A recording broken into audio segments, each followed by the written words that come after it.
Friends, ఈరోజు మేము chicken fry చేస్తున్నాము.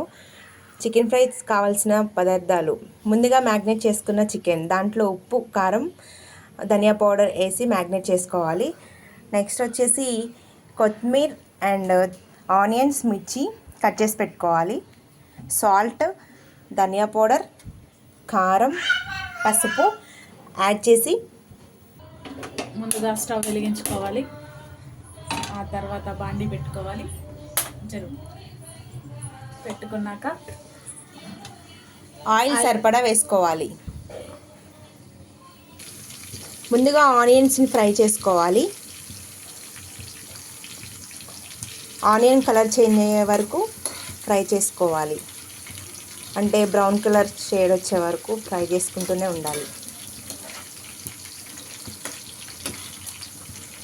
దాంట్లోనే మిర్చి కూడా యాడ్ చేయాలి. ఆనియన్స్ మంచిగా వేగిన తర్వాత 1 స్పూన్ పసుపు, కొంచెం తరిగి పెట్టుకున్న కొత్తిమీర, ఆనియన్స్ మగ్గిన తర్వాత పసుపు, కొత్తిమీర వేసిన తర్వాత చికెన్ని యాడ్ చేసుకోవాలి. ఇది మ్యాగ్నేట్ చేసి పెట్టుకున్న చికెను.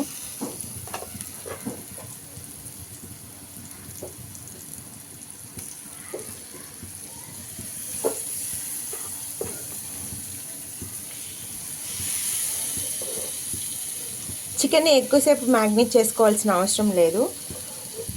ఒక 10 to 15 మినిట్స్ కూడా తక్కువనే.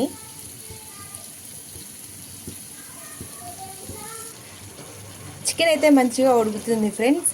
అది ఉడికిపోయే లోపల నేను ఒక చిన్న టిప్ చెప్తాను. అండ్ అది దీని మసాలా అన్నమాట. చికెన్లోకి వేసే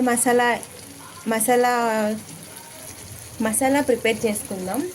ముందుగా కొన్ని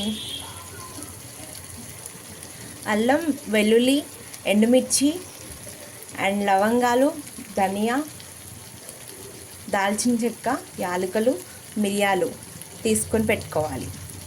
నేనైతే ముందుగానే రెడీ చేసి పెట్టుకున్నాను. అవన్నీ మిక్సీ పట్టుకోవాలి. పేస్ట్ థిక్గా రాకూడదు, ఇలా గరుకుగా రావాలి. అప్పుడే చికెన్ ఫ్రై అనేది చాలా టేస్టీగా ఉంటుంది.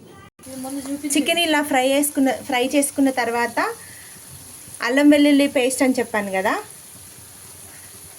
ఇది పైనుంచి అలా చల్లుకోవాలి. కొంచెం దూరం పెట్టు. దీనివల్ల టేస్ట్ అనేది బాగా ఉంటుంది.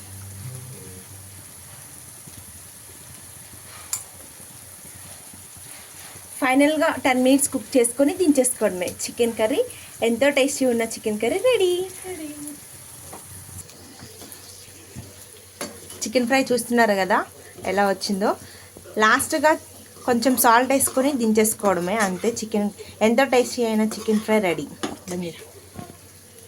పైన గార్నిష్ కోసం కొంచెం కొత్తిమీర వేసుకుంటే వేసుకోవచ్చు, లేకపోతే లేదు, అది మన ఇష్టం. Okay friends, boy friends.